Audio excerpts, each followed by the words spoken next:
Ikaw ba yun? Oo. Saan naka-hold ang mister mo? Sa terminal, ay sa ano daw po, sa fourth floor daw po sir. Sa airline daw po sir. Oo. Kailan pa? Yung 70. Yun, 70. Nag-overstay po siya, kaya nag-blacklist ko. Pero last year po, binayaran ko na po. Saan ka nagbayad? Sa BI. Tapos galing po ako kanina dun sir, kasi pinakabalik-balik po ako. Sabi po kanina. Pabalik-balik ka sa BI. Okay. Doon na nga po ko natulog sa labas ng mga sir. Sa labas ka natulog? Doon po sa may guardia po. Kasi pag-uwi pa po ako ng laon yung sumarado. Sal ka sa kanya. Saan kayo kinasal? Sa Rosario sir. Saan? Sa Rosario po. Rosario? La Union sir. La Union. Nayaran ko po na blacklist po niya sir. October 2024 Magkano? po. 50,000 pesos. Marami po yun sir. 100 plus po yung binayaran ko po sa kanila. Iba-ibang resibo. Yes po. Sige. Sige po.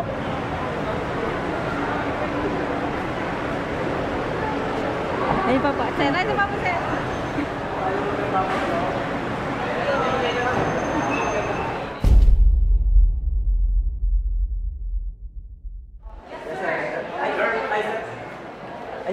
Yung may ano si Sir Ting, ano yung sa foreigner na ano yung Naka-hold sa 4th floor. picture po. Sige. Brother, good afternoon. Ingat. Thank you, ha.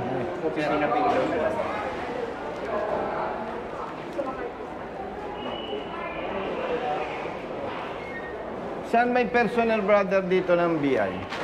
Immigration. Ang BA po kasi sir, andito po yun sa loob po yun. Pero wala silang opisina sa labas. Tingnan nga natin. Doon natin i-verify yung mister niya. Picture na muna ako sir. thank you sir. Pwede ko po kayo Brother. sa dun sir. Hindi ko po siya natatanggal sa blacklist. Pero nakapag-coordinate ka na sa main ng immigration. Ano po ako, tapos pinapasa-pasahan kasi nila ako kaya umapit sa akin yung mama ko po. Lagi na lang Kay ako- Congressman. Picture lang po.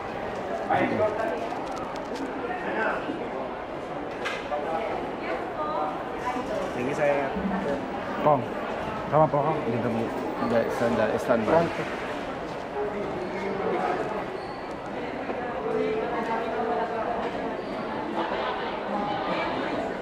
Brother.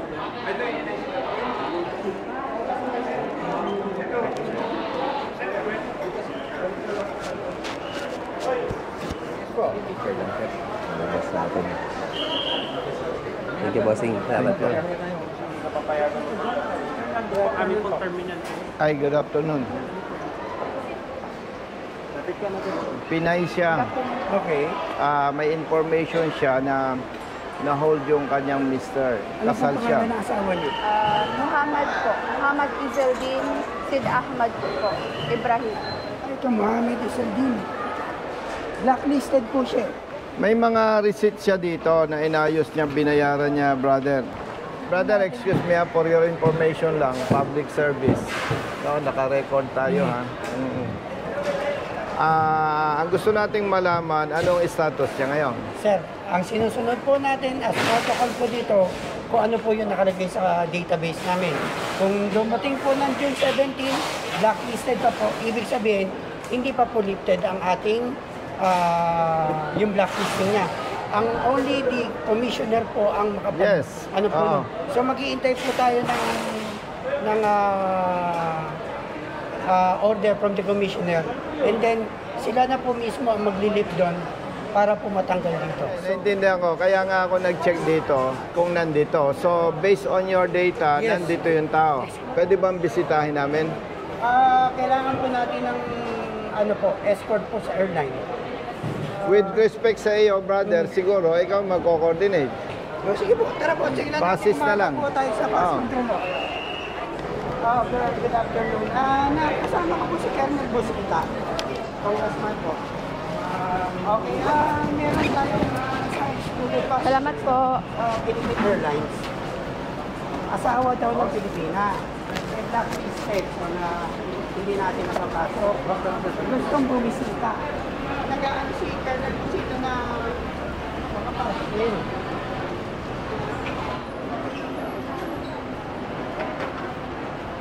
Yes, sir. Good afternoon po.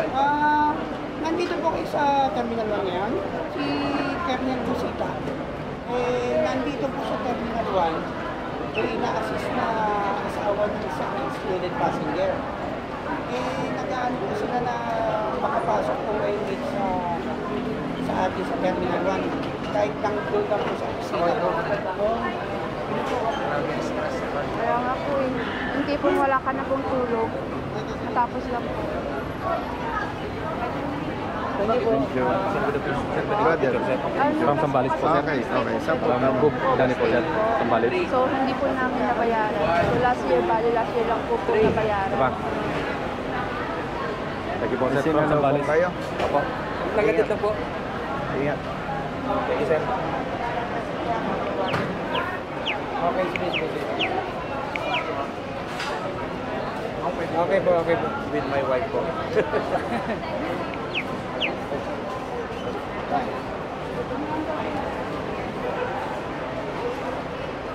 Thank you po. Thank you. Ingat.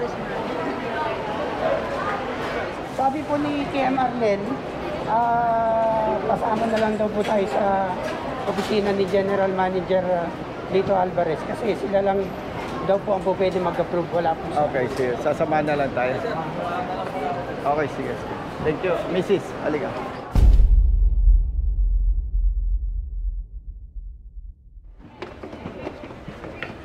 Nag-aalala yung Mrs. Sinong pwedeng makausap namin? Sir, wait lang po sir. Inform ko lang po yung hospital.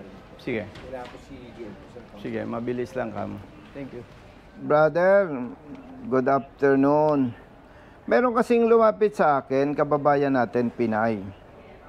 Kasal siya sa foreigner. Last year, na-hold siya dahil ng blacklisted. So, nagbayad sila, nag-process ng requirement dyan sa BI, sa head office, last year. Itong June 17, dumating yung husband niya, na-hold na naman until now. At hanggang 5:30, ano ba oras na? Aabot pa kami kung pupunta kami dyan. 410 na po. 410. Wala na tayo.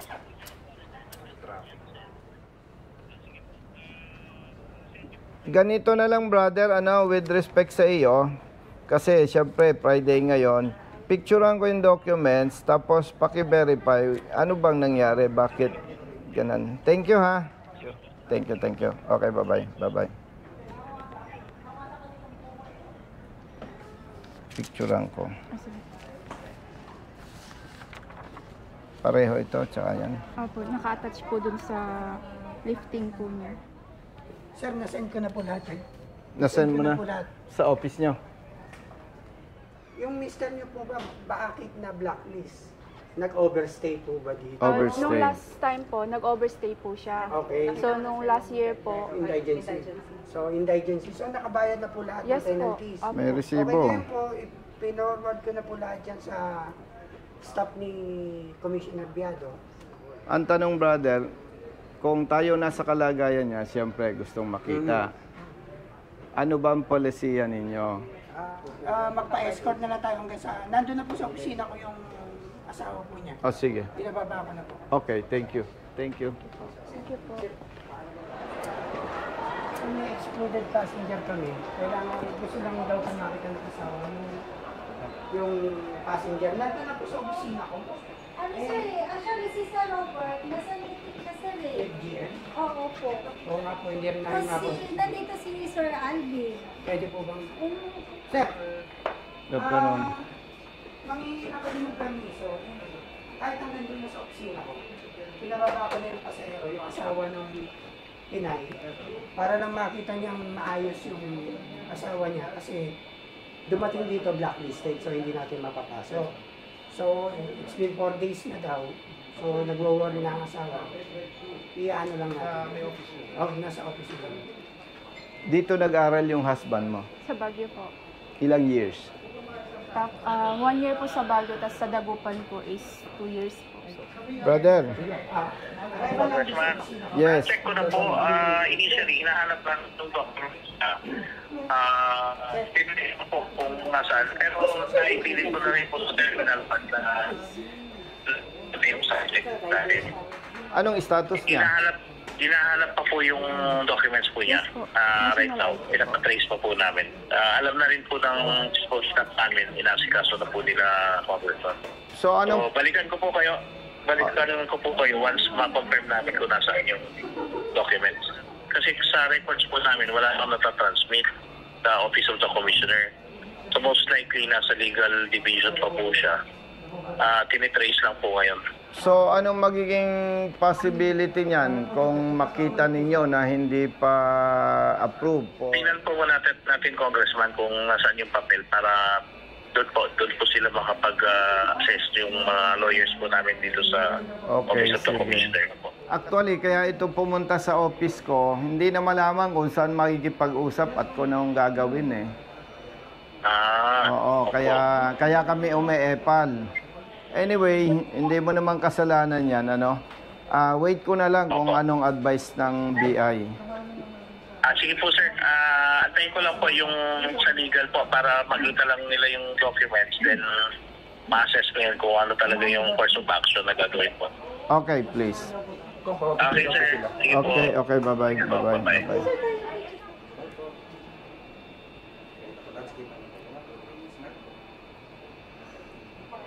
Kaya kayo, huwag kayong mag-asawa ng foreigner, ha?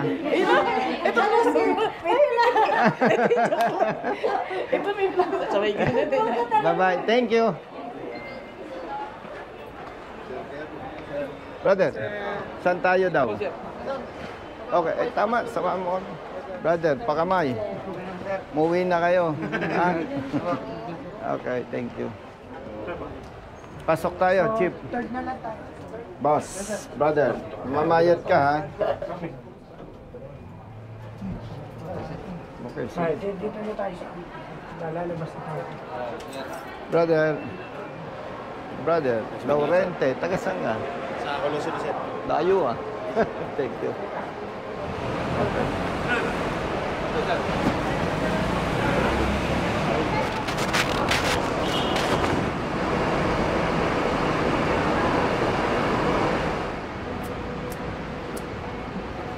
Dapat may brother, BI assistance desk.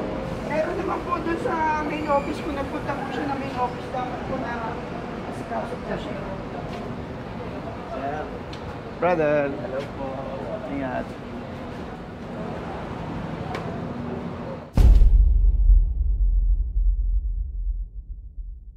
Ma'am, si Colonel Busita po, accompany po niya yung isang asawa ng excluded passenger na ngayon sa exclusion via Philippine Airlines po dumating. Since blacklisted po, hindi po nakapasok. And nag-worry po ang asawa. Hindi po, blacklisted po talaga. So, hindi po talaga.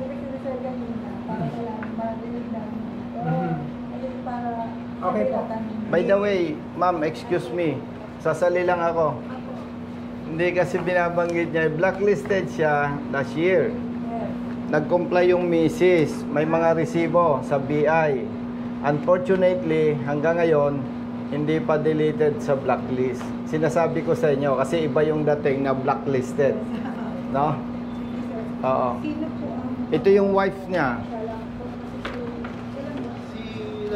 Gusto kong makita para ma-check ko rin kung anong situation ng subject foreigner.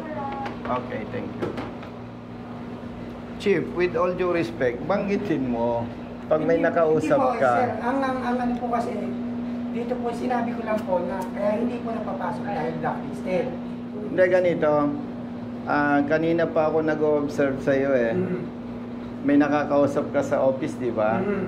Pero hindi mo nababanggit na last year pa siya blacklisted, nag-request siya, nag-process, nagbayad, may resibo. Unfortunately, hanggang ngayon blacklisted. Kasi kaya ko lang nabanggit, brother, chief, importante yung complete information. Kasi pag sinabi mo agad blacklisted, parang ang connotation agad nun, questionable itong tao na to. Pero at least masabi natin na last year, nag-process, may documents, may payments, medyo maiiba ang dating. Yun lang ang request ko. Kasi pag sinabi natin blacklisted, kahit ako, pagkausap mo, Sir, Colonel, blacklisted eh. Pero kung mas ma-inform natin yung mga concerned party na ito ay nagbayad, nag-process, hanggang ngayon, hindi pa na-lift yung blacklist niya, iba yung, kailangan alam kasi yung complete information. Yun lang naman ang aking punto on behalf of his wife.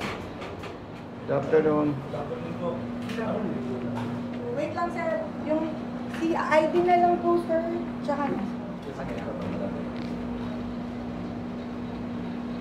Nung nagka-problema ng ganito, Sir, nung June 17 po. kailan po, saan ka pumunta? Doon po sa main po. Sa main? Opo, tinanong ko po doon. Anong sabi?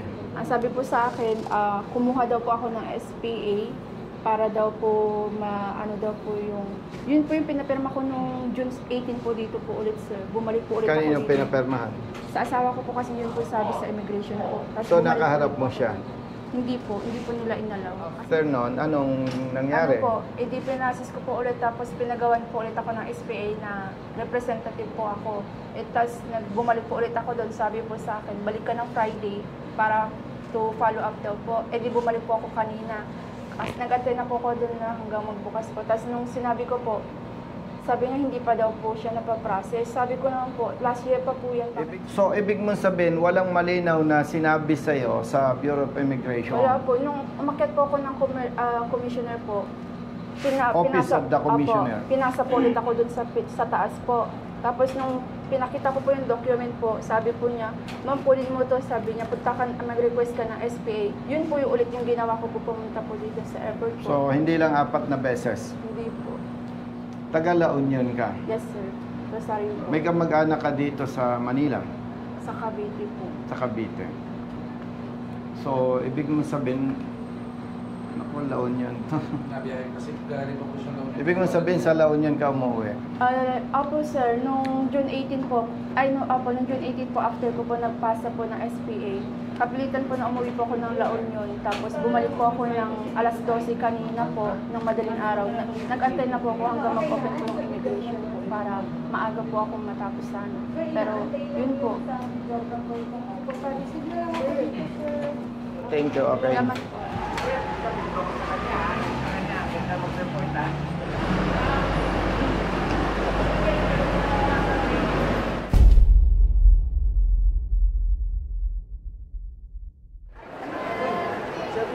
Hello. Thank you. Ay, thank you. Hello po, sir. Thank you. Sir, dali po, picture po. O sige, bro, saglit ah. Sir. Ay po. Kakababa lang namin dyan. Opo, sir. Saan kayo galing? Sa Sydney. Australia po. Australia, sir. Isin mo sa Congrats ha, congrats ha. Hi, ma'am. Thank you, ma'am. Thank you po sir. Thank you. Ingat. Ingat. Boss, salamat. Okay. Thank you ha. Brother. Oh, sige. Pero kailangan po. Thank you. Thank you. Kukunin lang natin yung ID. Salamat ha. Yes, sir. No problem, sir. Okay. Brother, good afternoon.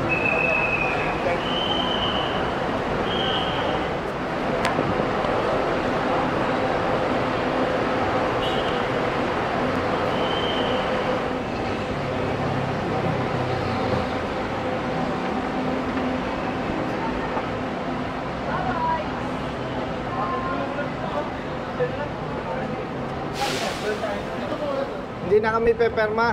Ma'am, thank you po. Salamat po. Thank you ha. Thank you. Hindi. Si TM ang Brother. naman. Salamat sa assistance. Chief. Ingat po. Salamat. Chief. Totoy Vivo. Sir, thank you po. Ingat po. Ah, sige.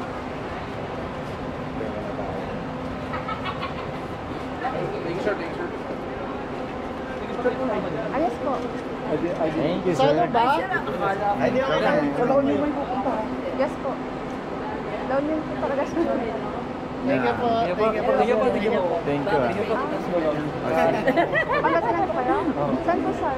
Nakakilala niyo yung pinsan ko po. Thank you po. Billy Carbonell po. Brothers, may bayad to ha. Alaska Stars na destino po ulit siya dun sa... Sir, thank you. Opo.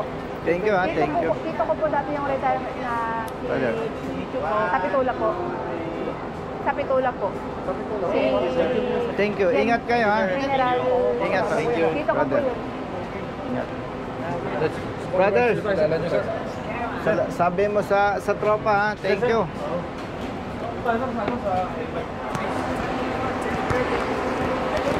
Brother, thank you.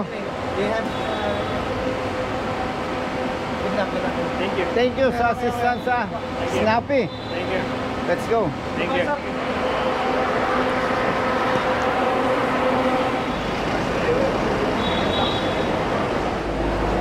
Hanggang ano oras trabaho mo? Alas 5 lang sir, pero okay lang yan.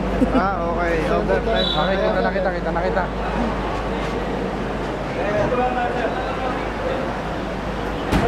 Parating na ako. Sige, hintayin na lang.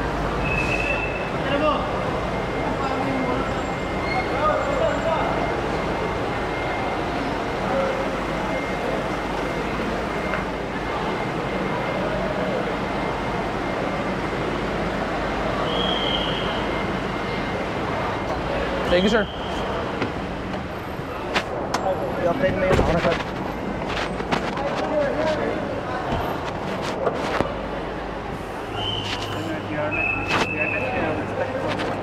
Yeah, I know that.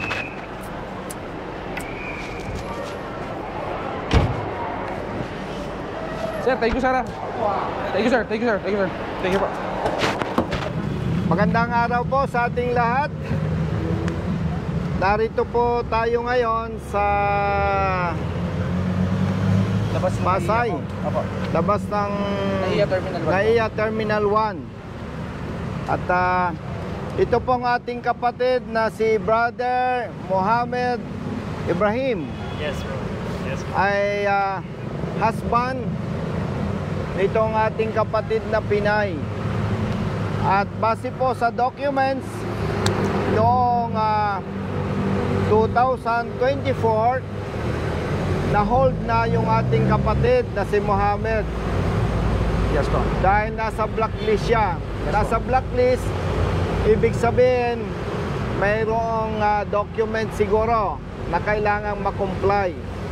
And according to his wife, siya ay nag-aral sa Pilipinas. Yes, bro. Mga more or less how many years? 3 taon po. 3 taon. Kita mo, ang galing mag-Tagalog. No? And itong June 17, Yes, bro. bumalik siya sa Pilipinas. Na-hold siya ng Bureau of Immigration. And ngayon ay 20, kaya 17, 18, 19, 20. Kung bakit sila ay katabi ko ngayon, itong kanyang misis, yung kanyang wife, ay pabalik-balik sa Bureau of Immigration. Yes po. Walang malinaw na advice kung ano ang kanilang gagawin. Kaya ang ginawa po natin with Brother Matt and other staff, pumunta tayo sa Terminal 1 sa Philippine Airlines para alamin ano ang status nitong ating kapatid na si Mohammed. At napag-alaman natin doon pala sa holding room, Yes, bro. walang bed, walang maayos na facility. Para kang nasa isang open office lang, open office, tama? Yes, bro. At hindi maganda, hindi nakakatuwa. And mabuti na lamang, Brother Matt, Yes po. mayroon tayong kaibigan sa Bureau of Immigration. Agad-agad nating naitawag ito. Hindi naman natin binaraso. Ang sabi natin sa kanila, ano ba ang status? Ano ba ang dapat nilang gawin? So nakita nila sa files na sila ay may application may mga resibo ng pinagbayaran at yung kanilang application ay dated October 11, 2024 at ngayon ay June 20, 2025.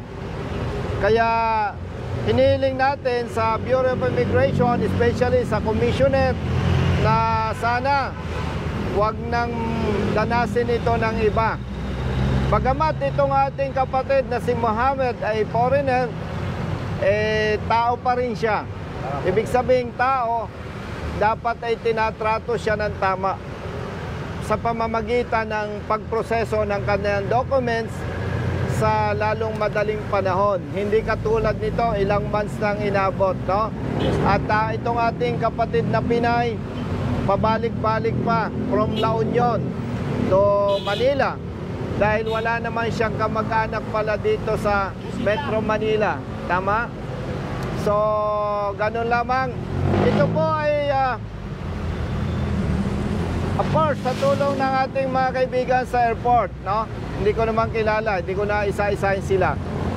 Inilalabas natin itong video na to, one, para ipakiusap sa Bureau of Immigration na sana wag ganito.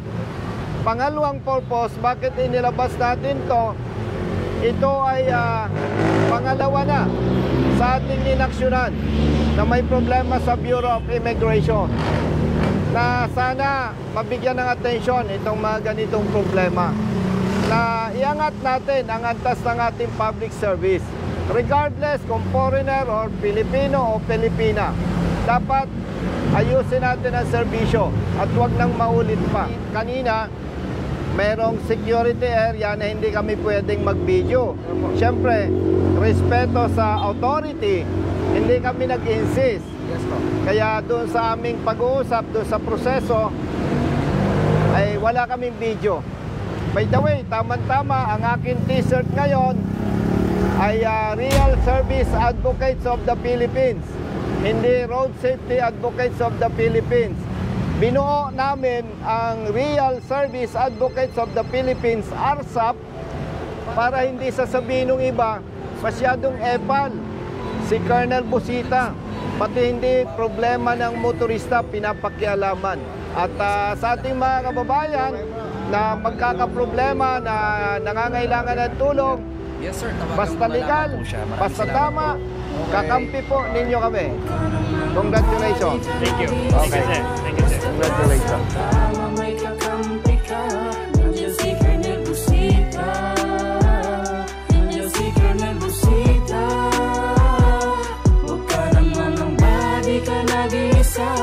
Basta nasa tama may kakampi ka.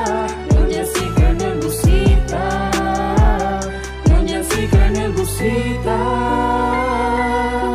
Bilat sa init, minsa'y basa din ng ulan. Pawis na gumuguhit sa mismo ring katawan. Kadalasang sumisingit, pagod nararamdaman. Ngunit diretso sa pagpihit, kumalaman ng tiyan. Bawat daan ng masikip, pinipilit malusutan. Marating lang ang lugar na dapat kong puntahan. Maihatid ng pagkain, serbisyong nakalaan. Para sa mga taong kailangan kong pagsilbihan. Napili kong hanap buhay, makipagsapalaran. Magdamag man sa daan, puyat man ay tatatagan. Para sa pamilya ko na laging nakaabang. Handa akong gawing lahat, mabuhay lang ng marangal.